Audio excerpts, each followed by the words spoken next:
Hey, what's going on, team? It's Ricky with Technical Solutions here with another real estate video. This one's a little bit more beginner friendly, and one of the things that I want to talk about is you guys have been following me with the updates on the Paradise Valley house that is $2.3 million. And it definitely didn't start off that way, right? In 2015, I bought my first house for $167,000, and even then I thought the market was overextended. I was being told that the market was going to crash, and it was a super scary process. But I have someone that just got his offer accepted on his first house, and I thought it would be interesting to kind of get someone's perspective on now, right? Being young and someone that is working towards or was working towards buying the first house. And the question that everyone probably asks themselves is it as scary? And is it as difficult to buy your first house? Obviously, one of the first things that I want you guys to know is that we live in Arizona. And even when I bought my first house, the cost of living is a lot less in Arizona in comparison to both where Ish and I are from, which is California. So that's, of course, something to take into consideration. But I wanted Ish to talk about how difficult was it to get pre-qualified, because that's the biggest thing, right? Yeah. Everyone wants to buy a house. Yeah. How difficult was it to get pre-qualified, and was it as difficult as you thought? I thought it was going to be really difficult, but it wasn't. And all I did was ask questions.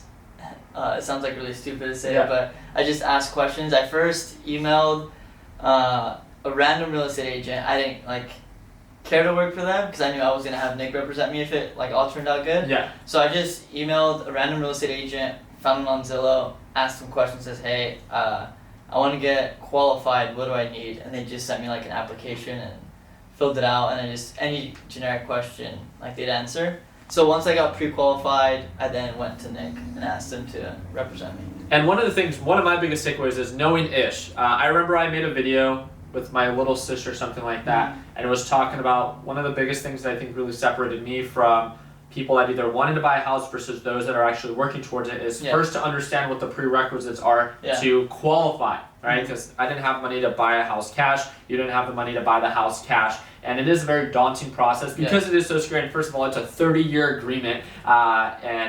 Being less than 30 years old, it's just dude, for the rest of my life. That's literally what I thought. My whole thought process of I'm signing this loan and I'm done. This is it. This is over. But one of the things that I really like about Ish that he just explained is, and this is something that I think a lot of people, maybe even some of you guys that are watching, is that you knew, Nick was a real estate agent, right? Yeah. But you didn't refer to him because I'm not too sure if you were scared or uncomfortable, or you weren't sure if you're going to get pre-qualified. And trust me, that is a scary process, because if you don't get qualified, then now your friends know, right? They're like, oh, you didn't qualify for a house. But again, at the end of the day, it's the very simple things in life that people tend to overcomplicate. And sometimes those very difficult conversations are something that can lead you or get you one step closer to your overall goal. So now that Ish got pre-qualified, the first person or the first lender that you went to, how much did you get pre-qualified for? So I asked that real estate agent what I needed. They sent me an application, filled it out, and then I started getting calls within the week from different lenders. Yeah, different lenders, and some guy was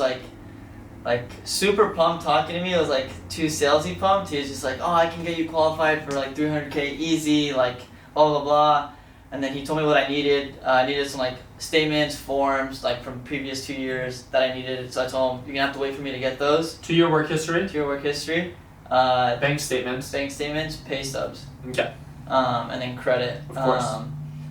So I told him he'd need to wait for I needed to ask Justin to get me some paperwork for me to get it to him. So then he got it to me, gave it to the guy. The guy wasn't really responsive. So then I asked Nick, hey, do you know any lenders? Gave me his, went through it. It was really quick the way he did it, and I later learned to explore my options, which I'll get into in a second. But so Nick's lender got me approved for 310, but I don't want to say that he wasn't helpful, but it was more of okay, what do you want to get qualified for? And I was just qualify me. He's through what? And I was I wasn't really aware of all the different programs, so FHA. Yeah, so I've only known about FHA being 3.5%. So I told him, I was FHA 3.5. He's okay. Did it really quick. 3.5, explain what that means. 3.5% down on a house. Correct. So the lowest amount pretty much for a down payment. Yeah, so he got me through that, and then Nick and I quickly realized, like, with the way the market is right now, that wasn't going to be competitive enough. And what he means by that is if you got pre-qualified for $310,000 right now, the average house, especially in the area that we're in right now, is going for about $350,000 to about $400,000. So qualifying for 310 is great, but definitely not competitive enough for him to buy a decent house in the area that he wanted. So we didn't realize that until like 2 weeks later, that like houses were getting like really bid up. So then it was actually Harley who told me, he's like, hey, you should go to another lender, just like a second opinion type of thing. And I was like, okay. So I found another one, and they got me qualified for $375. Harley's also another real estate agent. Yeah. He got me qualified for $375, or she did, sorry. And it was 5% conventional, which like I didn't know like I could do. And she was a lot more helpful. She was like, she asked me why I only got qualified for 310, and I was like, I don't know, it's just what he gave me. And then she was like, she explained to me like several different things. She's like, oh, like this is what he should be doing as a loan officer, explaining like what's your best option, like what route you should take. So I was like really glad that I reached out to another lender, because like without that I wouldn't have known I can qualify for more. Yeah. So she was like really creative with that. And then based off my credit score, and there was one more thing, I just don't remember what it was, she got me qualified for like a down payment assistance program. So the 5% I won't be putting down, the government will be doing it for me. So that was like super cool too. So it's like now I need less money to buy a house, and like I would have not known that without like talking to a different lender. And I think that's what I find the most interesting is, first off, it's already scary enough to buy a house. Second off, it's like, will you even qualify? And that's a question that literally everyone has. So don't think that it's an uncomfortable question to have. It's something that everyone works towards, right? And lastly, it's just like when you do get pre-qualified, a lot of people don't know that that's just one of many different options or alternatives that you have to go with. At the end of the day, someone could have qualified him for under $300,000. Someone could have not qualified him. So in a world full of problems, learn how to be a problem solver. I think that was my biggest takeaway from learning and seeing Ish experience all these different either rejections, or it's not enough money, or I want to find an alternative, and knowing that you can go to other people, even with the real estate agents. I know I'm kind of all over the place, but the lending part is one thing, right? Being able to get pre-qualified for a certain dollar amount and knowing that you have different alternatives. You want to make sure that not only with your lenders, but also your real estate agents, just like you said, the first person that he began to work with, just like my experience, it's not normally, right, unless you get very lucky, you get, or start working with very motivated either real estate agents or motivated lenders. And you can begin to kind of just like realize that based off of the conversations that you're having with them. To some people, you're someone that, they're very motivated to work with you, versus someone that might already be scaling and doing a lot of numbers where you're just another number to them. And understand that, like, again, a first-time home buyer, it is a very scary experience. It's no different for either myself, Ish, or any of you guys. Understand that not everyone gets pre-qualified, but the most amazing part about this is even if you don't, right? You at least now know what you have to work towards. And I think that's the biggest disconnect from a lot of people is, first off, everyone wants to buy a house, but they don't work towards understanding what you need to qualify. And then once you begin to figure out what it is that you need to qualify, and if you still get rejected, then guess what? You have a goal to work towards, which I think is something, again, that's going to get you one step closer to your overall goal. And now I want to talk about the house that you got the offer accepted on, right? Yeah. So do you want to talk a little bit more about that? So I got like pre-qualified like early February, and like I wasn't really aware. It's March. Yeah, I wasn't really aware of like how like the housing market was really. I was just like, I know I got qualified, now like it's time to learn like what's next. And like houses are just crazy right now. Like Arizona is a super hot market. I knew this from the house flips that we were doing. I knew it was competitive. I didn't know it was this competitive. They're going for above asking price as it's happening a lot in many different areas.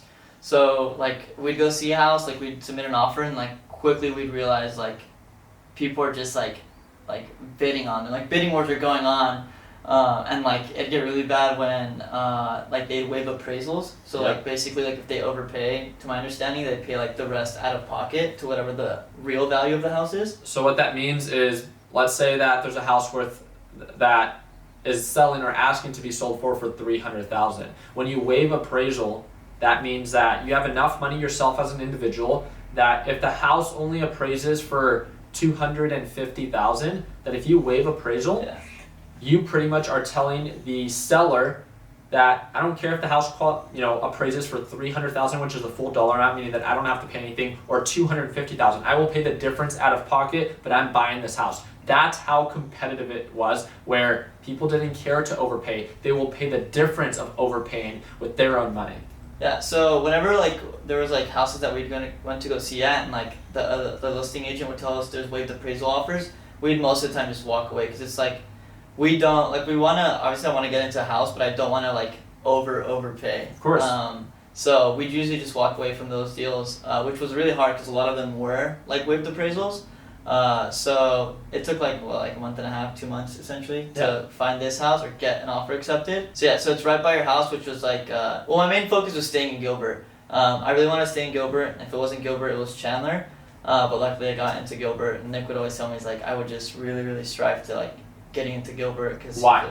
Because Gilbert's like growing a lot. Like when I first moved here 3 years ago, that's me dropping. Michael and I can testify to when we first moved here, like across the street was just dirt, like literally dirt, and now there's like so much stuff, like a food market or like a grocery store, new neighborhoods. So it's like Gilbert alone is growing a lot. So that was the main reason why I wanted to be here, and because like the rest of us are here. So it's like a win-win. Of course.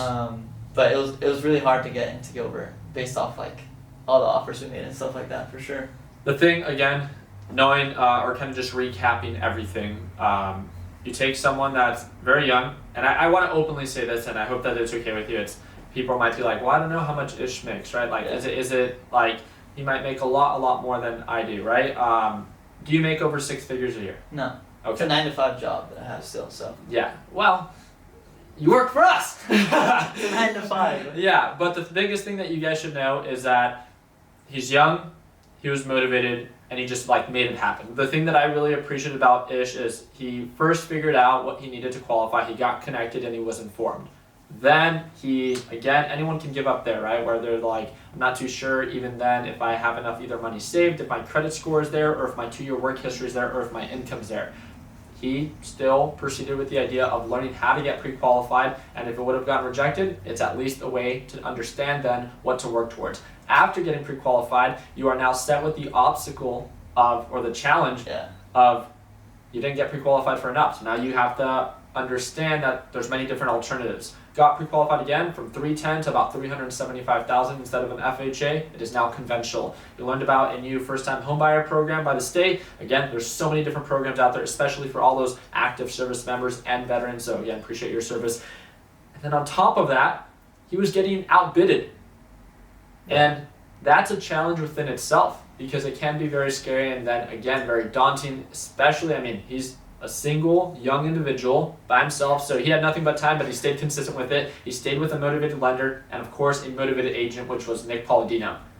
The last thing that I want to ask you is, now through all of this, what do you plan to do with this house? Rent the 2 rooms out. Okay, so it's a 3-bedroom. Yeah, 3-bedroom, 2.5 bath, 1,600 square feet.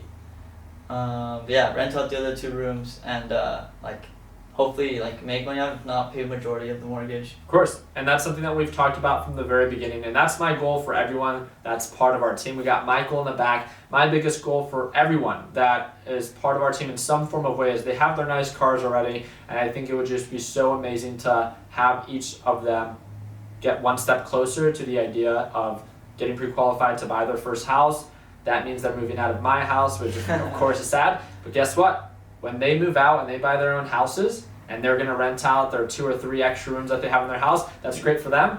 But that just means that we have 3 open spots in that original house, which means that our team can continue expanding. Maybe one of you guys can move in. They can live up to the legacy. But yeah, I think that's the very exciting part about this. It's just understanding that, of course, it's not going to be super easy, and of course, it's going to maybe be a little bit easier for other people based off of different positions they are in life, especially if you have a family or whatever the case might be. But at the end of the day, the whole purpose of this video is just to inform you on what it took as of right now, a more relevant approach of buying your first house as a young individual with an income that of course is not over 6 figures, and something that's probably very relatable. The biggest difference is you got informed, you stayed persistent, and you overcame obstacles as they presented themselves, and you worked with people that were very motivated to explore his options. So I hope that this video gets you one step closer to your overall goal of buying your first house, or of course, moving in to the original TechBud's house. So once these guys all move out and buy their own houses. So I hope that we earned your thumbs up. If you guys have any questions for Ish,